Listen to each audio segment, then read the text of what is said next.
আসসালামু আলাইকুম ভিউয়ার্স। এই পর্বে আমরা আমাদের যে ফাইল ম্যানেজার প্রজেক্টটি আছে এটা মূলত শুরু করব। প্রথমে আমরা মূলত আমাদের যে রিঅ্যাক্ট অ্যাপ এবং আমাদের যে ব্যাকএন্ড সার্ভার আছে দুইটা আমরা এখানে সেট আপ করে নেব।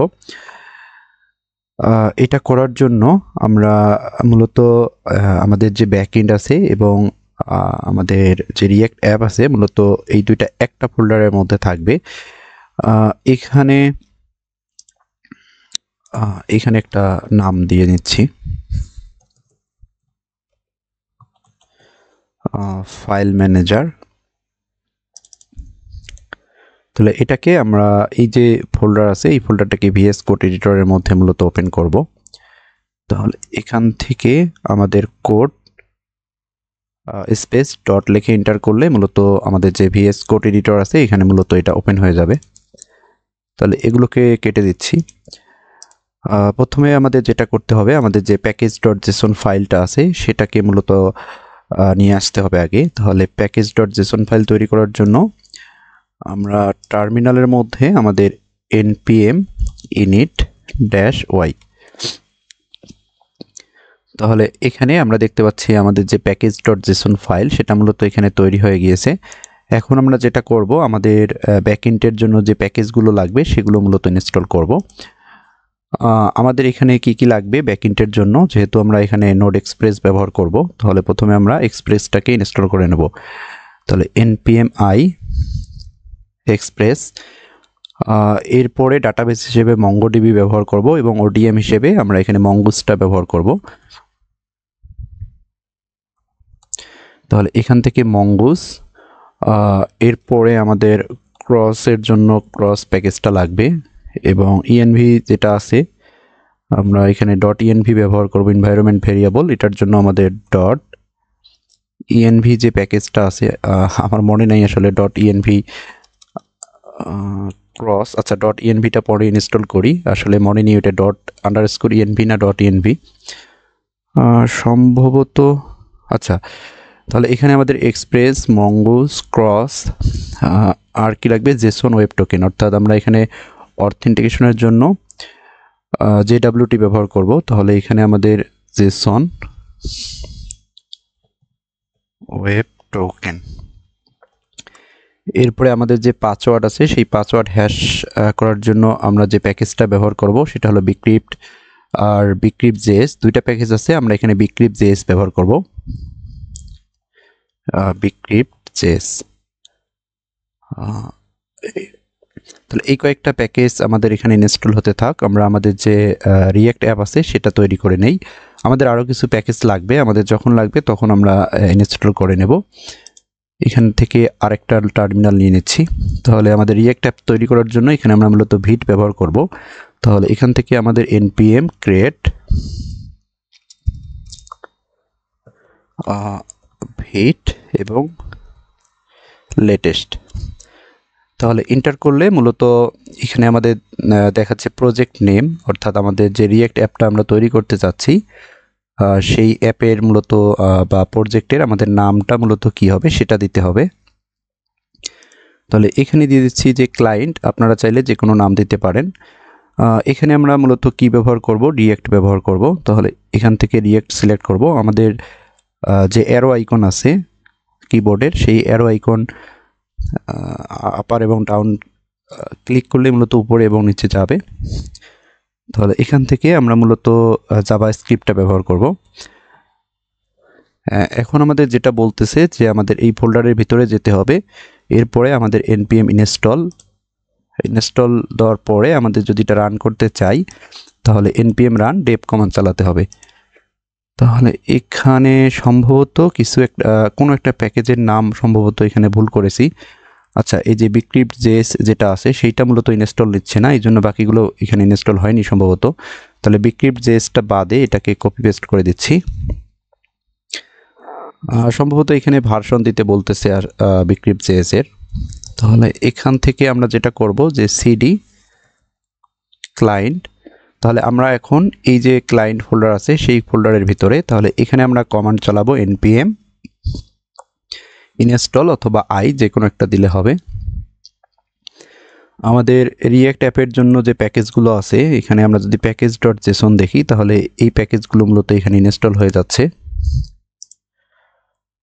এখানে আমাদের যে প্যাকেজগুলো আমরা এই যে প্যাকেজগুলো আছে সেই প্যাকেজগুলো আমাদের এখানে ইনস্টল হয়ে গিয়েছে। এটাকে ক্লিয়ার করে দিচ্ছি। আমাদের যে রিঅ্যাক্ট অ্যাপ আছে সেই রিঅ্যাক্ট অ্যাপটা এখনও প্যাকেজগুলো ইনস্টল হয়নি। আমরা এরপরে যেটা করব, আমাদের রিঅ্যাক্ট অ্যাপের মধ্যে আমাদের যে টেলউইন্ড সিএসএস আছে এখানে মূলত ডিজাইনের জন্য টেলউইন্ড সিএসএস ব্যবহার করব। সেই টেলউইন্ড সিএসএসটা মূলত এখানে সেট আপ করে নেব। তাহলে আমাদের টেলউইন্ড সিএসএস এর ওয়েবসাইটের মধ্যে যদি আমরা আসি তাহলে মূলত আমাদের এরকম দেখাবে। তাহলে এখান থেকে এই যে গেট স্টার্টেড আছে এখানে আমরা ক্লিক করব। এখানে আগে একটা সিস্টেম ছিল যে আমরা যদি ফ্রেমওয়ার্ক গাইডসের মধ্যে যাই তাহলে এখানে দেখতে পেতাম আগে রিঅ্যাক্ট আমাদের ছিল, কিন্তু এখন আমরা এখানে শুধু নেক্সট.js দেখতে পাচ্ছি, এখানে রিঅ্যাক্ট নামে কিছু নেই। ভয়ের কোনো কারণ নেই, এখান থেকে আমরা এই যে ইউজিং ভিট এখান থেকে মূলত এটা ব্যবহার করব। এখানে আমাদের এটা ইনস্টল হয়ে গিয়েছে, তাহলে এটাকে ক্লিয়ার করে নিচ্ছি। এখানে টেলউইন্ড সিএসএস সেট আপ করার জন্য আমাদের যেটা করতে হবে, আমরা এখান থেকে টেলউইন্ড সিএসএস এবং টেলউইন্ড সিএসএস যে ভিট আছে সেটাকে ইনস্টল করে নেব। এখানে তাহলে এইটা ইনস্টল হওয়ার পরে আমাদের যেটা করতে হবে আর কি, এই যে ভিট config.js যে ফোল্ডার আছে, ফাইল আছে, দুঃখিত ফাইল, এখান থেকে এই যে ফাইল আছে সেই ফাইলের মধ্যে টেলউইন্ড সিএসএসটাকে ব্যবহার করতে হবে। এই জন্য আমাদের এইটাকে কপি করতে হবে, অর্থাৎ আগে টেলউইন্ড সিএসএসটাকে আমাদের ইম্পোর্ট করে নিতে হবে। তাহলে এটাকে ইম্পোর্ট করে নেওয়ার পরে আমাদের প্লাগইনের ভিতরে টেলউইন্ড সিএসএসটাকে কল করে দিতে হবে। তাহলে এখানে আমাদের রিঅ্যাক্ট অলরেডি আছে, এরপরে আমরা কমা দিয়ে টেলউইন্ড সিএসএস যেটা আছে সেটাকে ব্যবহার করব। এখন যেটা করব, আমরা এটাকে মূলত রান করব। তাহলে রান করার আগে আমাদের সিএসএস এর মধ্যে আমাদের এটাকে ইম্পোর্ট করতে হবে, অর্থাৎ আমাদের টেলউইন্ড সিএসএস যেটা আছে সেটাকে ইম্পোর্ট করতে হবে। তাহলে এখান থেকে আমরা সোর্স ফোল্ডারের মধ্যে যাব এবং সোর্স ফোল্ডারের মধ্যে আমাদের index.js যেটা আছে এখান থেকে এগুলোকে রিমুভ করে দেব। অর্থাৎ ডিফল্টভাবে আমাদের যে স্টাইলগুলো আছে সেগুলোকে রিমুভ করব এবং রিমুভ করে আমাদের এটাকে ইম্পোর্ট করে নেব এখানে। তাহলে এইটাকে সেভ দিচ্ছি। আর এখানে আমাদের app.jsx যেটা আছে, এই app.jsx এর মধ্যে এখান থেকে যে কোনো একটা কপি করে নিচ্ছি। এই লাইনটা কপি করার পরে এগুলোকে আমরা চাই সম্পূর্ণটাকে রিমুভ করে দিচ্ছি, এগুলো আমাদের প্রয়োজন নেই, এবং এটাকে আমরা সেভ করব।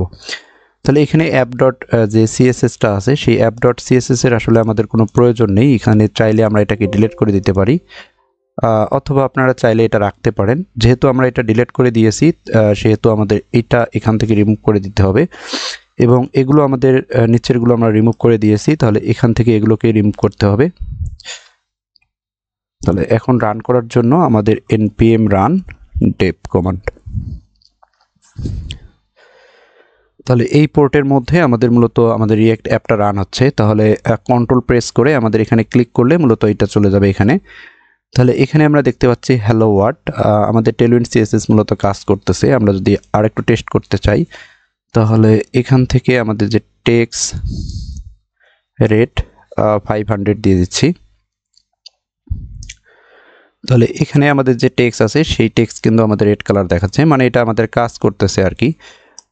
এখান থেকে এটাকে রিমুভ করে দিচ্ছি। আমাদের রিঅ্যাক্ট অ্যাপে আমাদের রাউট হ্যান্ডেল করার জন্য এখানে রিঅ্যাক্ট রাউটার ডম ব্যবহার করব।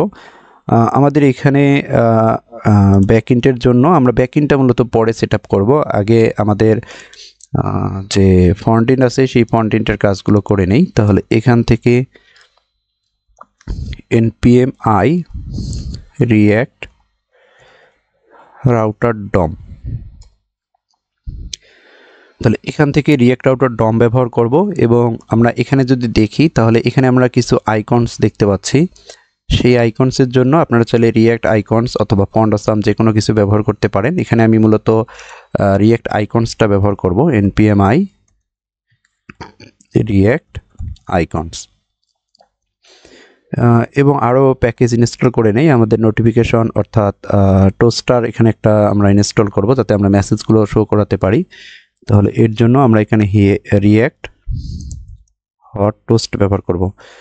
এখানে আমরা আরও প্যাকেজ ব্যবহার করব, কিন্তু আপাতত এগুলো ইনস্টল করতেছি না, কারণ যখন প্রয়োজন হবে মূলত তখন আমরা এগুলো ইনস্টল করে নেব। তাহলে এখান থেকে যে ইউজ স্টেট আছে সেই ইউজ স্টেট এখান থেকে রিমুভ করে দিচ্ছি। তাহলে এইখানে আমরা ইম্পোর্ট করে নেব আমাদের রিয়াক্ট রাউটার ডম রিয়াক্ট। আচ্ছা, এখানেও রিয়াক্ট রাউটার ডম, এবং রিয়াক্ট রাউটার ডম থেকে আমরা কি পাবো, আমাদের ব্রাউজার রাউটার। এরপরে আচ্ছা, ব্রাউজার রাউটারটা আমরা এখানে ব্যবহার না করি, এখানে আমরা ব্যবহার করব রাউটস এবং রাউট। তাহলে এই দুইটা জিনিস মূলত আপাতত আমরা এখানে ব্যবহার করব। আর আমাদের এখান থেকে main.jsx যেটা আছে, এই যে এখানে স্ট্রিক মোড আছে, এটাকে আমরা এটার প্রয়োজন নেই আসলে। এটা থাকলে আমাদের একটা সুবিধা যে আমাদের কম্পোনেন্টগুলো রিরেন্ডার হয়, অর্থাৎ দুইবার রেন্ডার হয়, মূলত ডিবাগিংয়ের জন্য সুবিধা আর কি। এটা মূলত প্রোডাকশনে মূলত এইটা থাকে না, এটাকে রিমুভ করে দিতে হয়। তাহলে এখানে আপাতত এটার প্রয়োজন নেই। তাহলে এখান থেকে আমাদের ইম্পোর্ট করতে হবে রিয়াক্ট রাউটার ডম, এবং রিয়াক্ট রাউটার ডম থেকে মূলত এখানে আমরা ব্রাউজার রাউটারটা ব্যবহার করব, যে এখান থেকে ব্রাউজার রাউটার। আর একটা কাজ করব আমরা, সেটা হলো এখান থেকে রিয়াক্ট রাউটার, আচ্ছা রিয়াক্ট, এখানে মূলত রিয়াক্ট হট টোস্টটা মূলত ব্যবহার করব। রিয়াক্ট হট টোস্ট অর্থাৎ এই নোটিফিকেশন শো করার জন্য আমরা এখানে ইনিশিয়ালি প্রথম অবস্থায় এটা ব্যবহার করি, যাতে পরে বারবার আমাদের আর ব্যবহার করার প্রয়োজন হয় না। তাহলে এখান থেকে আমরা টোস্টার মূলত পাবো, এখান থেকে টোস্টার, এই টোস্টারটা ব্যবহার করব। তাহলে আমাদের এই যে অ্যাপ যেটা আছে সেই অ্যাপটাকে র্যাপ করতে হবে কি দিয়ে, ব্রাউজার রাউটার দিয়ে। তাহলে এখান থেকে আমাদের ব্রাউজার রাউটারের ভিতরে র্যাপ করে দেব আমাদের যে অ্যাপ আছে সেই অ্যাপটাকে। তাহলে এটাকে কাট করে নিয়ে এটাকে পেস্ট করে দিচ্ছি। এরপরে আমাদের যে টোস্টার আছে সেই টোস্টারটাও মূলত আমরা এখানে ব্যবহার করে নেব, যাতে এটা বারবার আমাদের সব জায়গায় ব্যবহার করতে না হয়। এরপরে টোস্টারের মধ্যে আমরা এর পজিশন সেট করে দেব, যে আসলে আমাদের যে নোটিফিকেশন আছে সেই নোটিফিকেশনটা আমরা কোথায় দেখতে যাচ্ছি। তাহলে এখানে দিয়ে দিচ্ছি যে টপ রাইট, অর্থাৎ আমাদের যে ব্রাউজার আছে সেই ব্রাউজারের এই যে টপ এবং রাইট সাইডে মূলত নোটিফিকেশন আমরা দেখতে পারবো। তাহলে এখান থেকে আমাদের যে app.jsx আছে, তাহলে এখান থেকে এগুলোকে রিমুভ করে দিচ্ছি। এখানে আমাদের যেটা করতে হবে আর কি, এখান থেকে আমাদের রাউটস, এবং রাউটসের মধ্যে আমাদের কি থাকবে, রাউটসের মধ্যে মূলত রাউটগুলো থাকবে। তাহলে এখান থেকে রাউট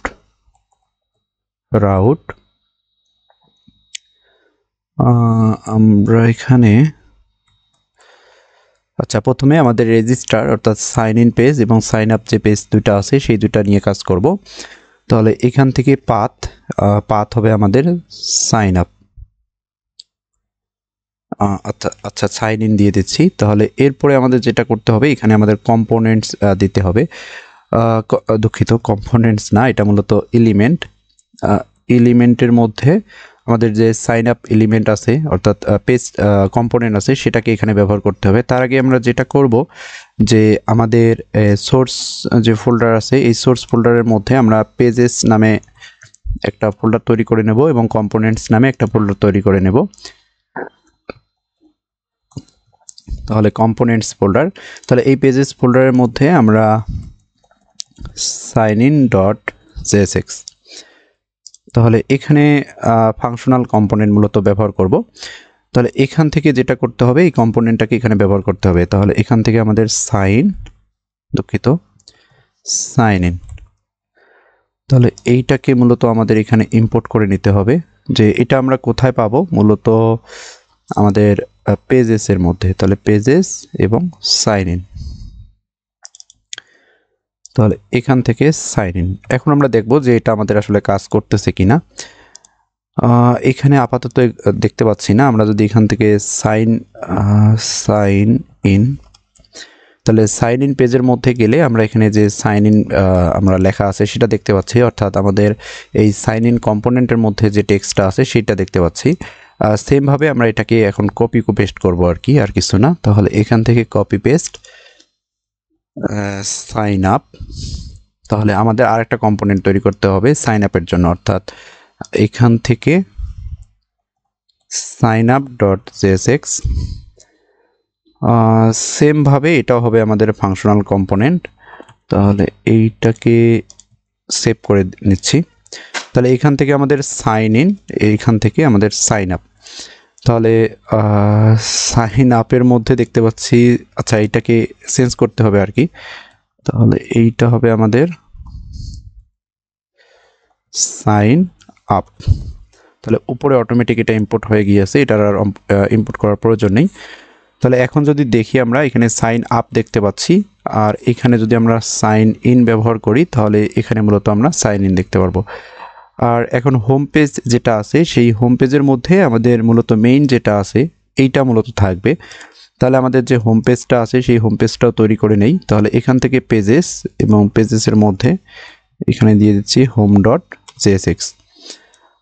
সেমভাবে এটাও আমাদের ফাংশনাল কম্পোনেন্ট হবে। তাহলে এখানে আমাদের এখন যেটা করতে হবে, এইটাকে আমাদের শুধু স্ল্যাশটা ব্যবহার করতে হবে, যে এটা হলো আমাদের হোম পেজ, এখানে আমরা ব্যবহার করব হোম পেজ। তাহলে এখানে আমাদের যে হোম পেজ আছে সেই হোম পেজ মূলত দেখাচ্ছে। তাহলে আমাদের এই পর্ব এই পর্যন্ত। ইনশাআল্লাহ পরের পর্বতে আমাদের যে বাকি কাজগুলো আছে সেই কাজগুলো করব।